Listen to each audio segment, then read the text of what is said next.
All right, if I can have your attention here in the media center, we'll continue with today's media availabilities here at Chicagoland Speedway with three of our NASCAR Xfinity Series drivers. We have Michael Annett, driver of the number 5 Pilot Flying J Chevrolet, Brendan Gaughan, driver of the number 62 South Point Hotel and Casino Chevrolet, and Dakoda Armstrong, driver of the number 28 Winfield United Toyota. Gentlemen, big weekend here with your last race coming up here at Chicago. Dakoda, we'll start with you. What's it going to take to secure your spot? Or are you comfortable in points, or do you feel that you have to get a win to get into the playoffs? Yeah, I mean, we're at a spot where we're going to have a little bit of help. 25 points is it's a pretty big margin. Especially, our mile-and-a-half program's been better this year, but it's not been where it still needs to be. So we're putting all of our eggs in this basket, trying to get as much as we can. But with stage points and all that, we haven't done a good enough job of accumulating them. So we're going to try all we can this week. But that's really our only hope is to get as much stage points as we can, and then just have a little bit of help and trying to get a top 5. The win obviously is what it's probably going to take, but that's a pretty big jump for us. So we just got to go out there. We're not giving up, but we got to go out there and really perform this weekend. Good deal. And Michael, we'll go to you next. You've been strong pretty much all season, and your team has been very successful as well. What has made you guys so good this year, and how do you feel heading into the weekend? I don't know if I agree with everything you just said there. I feel like we should be a lot better. Shouldn't be talking about the playoff bubble and securing our spot this weekend. It's been subpar. We've shown flashes, and then we've been consistently just a couple spots out of where I think we should be, especially looking at our teammates' performance. So, Dakoda talked about segment points, and I was looking at it, and I think I have maybe 9 on the entire year. So that's really hurt us. Even though our finishes they're decent, not where we want, but we've just struggled in qualifying and struggled those first two first segments of it seems like week in and week out. So if we get ourselves in the chase, that's something we're gonna have to focus on and get as many of those as we can. Absolutely. And Brendan, what do you and your team have to do to get into the playoffs here this weekend? No, we've been doing that the last bunch of weeks. We knew that the road racing season would be good for us. South Point Chevy is once again, just like Michael said, we don't believe we shouldn't be in this spot. We feel terrible that we're in this spot. We've had a lot of stuff happen this year that put us behind, and all we've done the last couple weeks is be smart. We knew that we were battling Dakoda and Michael for that last playoff spot ever since Jeremy won. So we just played it smart and tried to be smart, and we'll probably try to do the same thing today because we're at least sitting in. Unless somebody randomly wins this race, we're going to make it on the points. So we gotta just be smart. Don't do anything stupid, and don't piss away a bunch of points. Good deal. With that, we'll open up for questions. If you have a question for any of these three guys, please raise your hand, and we'll get a wireless mic to you. Go over here with Chris in the front. Chris Knight, catchments.com. Michael, your plans are already set for 2018, but how would you evaluate your first full season back in Xfinity since 2012 and your outlook for the final stretch? I use the word subpar. That's for sure. If you were just to look at myself and maybe one other teammate, that could be running well and myself struggling. But when you have 3 teammates that are consistently running the way my teammates have been, it just you can only point the finger one way, and I'm the first one to look in the mirror. So we came on with a team starting late that didn't help anything. A first-time crew chief that we had a lot of things stacked against us, and I think the reason we've had the success we have had is because of the foundation that's already at Junior Motorsports and what they've built there. So like I said, we need to get ourselves through this weekend, put ourselves in the playoffs, and then just no excuses. Take everything that we've learned throughout this year, and go back to the segment points part of it. Just have to qualify better, fire off better, and start accumulating those, and we need to go get a win. I'm not going to be happy with our season if we finish out the year and don't have a win yet. So I definitely think it would be a disappointment without that. We'll go to Kelly in the back and then to Mike.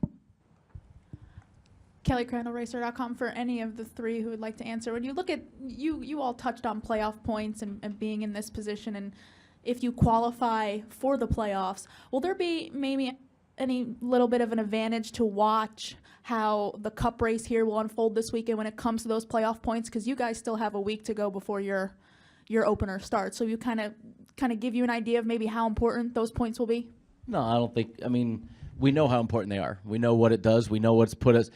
Look at what Martin Truex has done in the Cup Series all year long. I mean, he's got the bonus points to prove it for it. Now, we can't all of a sudden gain 30 bonus points, playoff bonus points, that quickly, but we do know the advantage. I mean, last week I finished 21st, yet I gained 4 more points on Dakoda and gained 2 points on Michael. We did that intentionally. We took a stage win, not victory, but a stage chance to gain those points, which gave me leeway. We know that that's going to be there.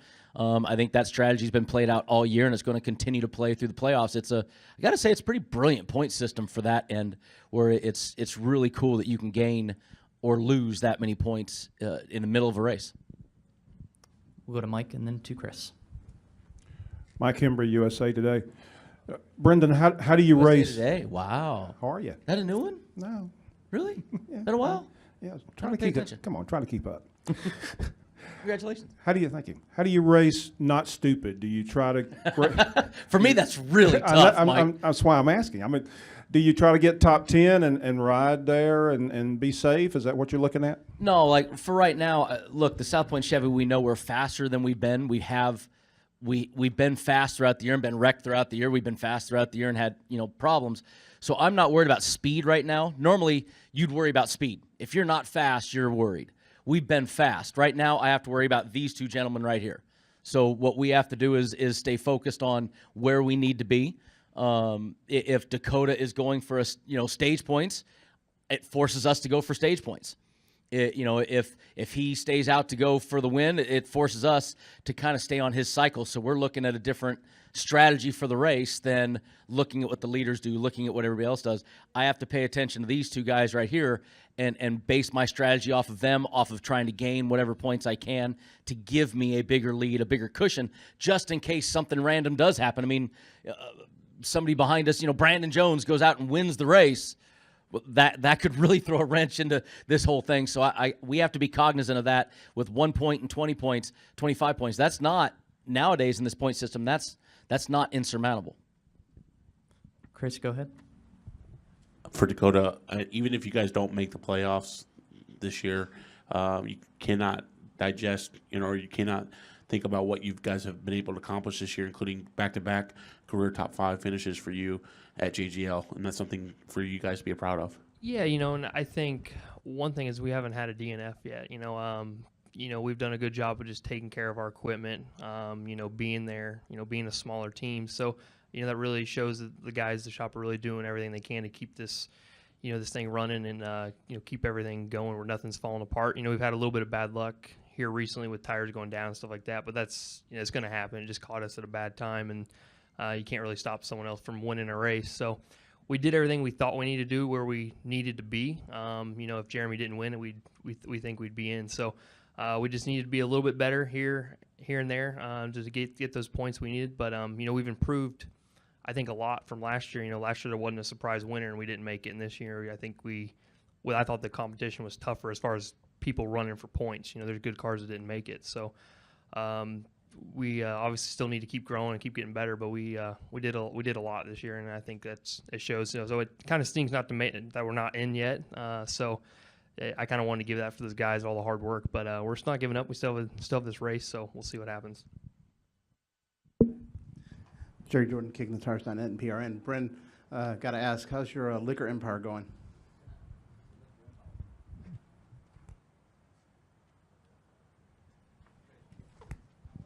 Yeah, that's about as well as the liquor empire is going. City Light Shine is struggling along. It's a startup, so anytime you have a startup, it's always exciting. Got to take a risk though to ever have anything good happen in life. So it's going right. It's Dolan, former NASCAR official Mike Dolan is out there working his tail off, and I'm trying to come out here and keep it on the race car and let people see it. So it's in Las Vegas, all over Las Vegas, and working on getting it other places. I can maybe get you a little bit to Texas. We'll see. Any additional questions here we'll go back to Chris. Last September at Kentucky, it was a crazy race for playoff opener. I don't know if you remember, but it was one of the best races I've seen at Kentucky. What happened? I don't remember. Listen, I struggle to remember what I ate for breakfast. I hit my head a lot. Just last year at Kentucky, there was a lot of crashes, a lot of. Is that where we went? No, we didn't go through. That's Kansas. I went through the grass. Okay. Yeah, but last year at Kentucky for the playoff opener, a lot of crashes, a lot of aggression, and just a lot of. But it was good, hard racing. Do you think we'll see that next week? Absolutely. I think first of all, Kentucky is a track that is right now repaved. Fairly narrow, makes for a very difficult time for drivers. You got the stage points now that play into effect that didn't last year. You got guys that will be in the back half of the points trying to put their way up front to be in a better position.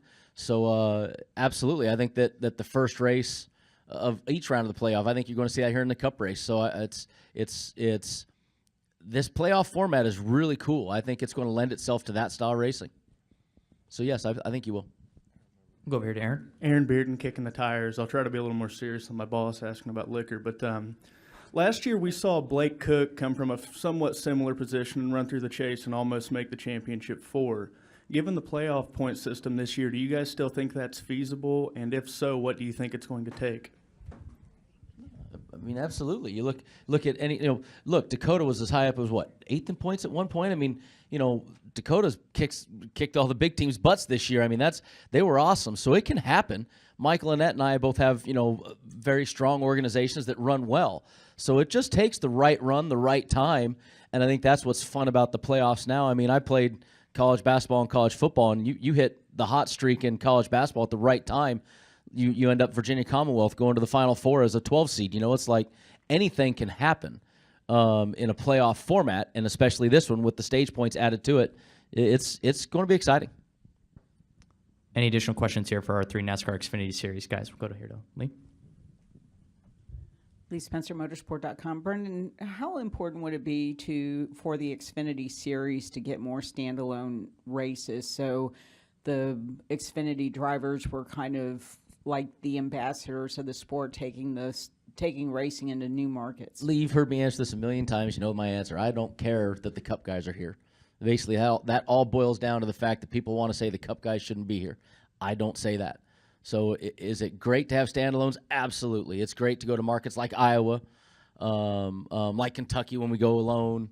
But watch the crowd at Kentucky versus when we're there at the Cup Series. It won't be as good. That's just part of the fact of life. I would love us to be able to say we could sell 70,000 seats for standalone races. You can't. So I don't care that Cup guys are there. It doesn't bother me that they're there. NASCAR is trying to limit that, and if they went to more standalones, that's great. It gives more Road America, more chances for guys to win races. But I have the same number of chances every week. If I can't beat them, then I can't beat them, whether they're there or not. That pisses me off. Anything else? Gentlemen, thank you, and good luck tomorrow. Thanks.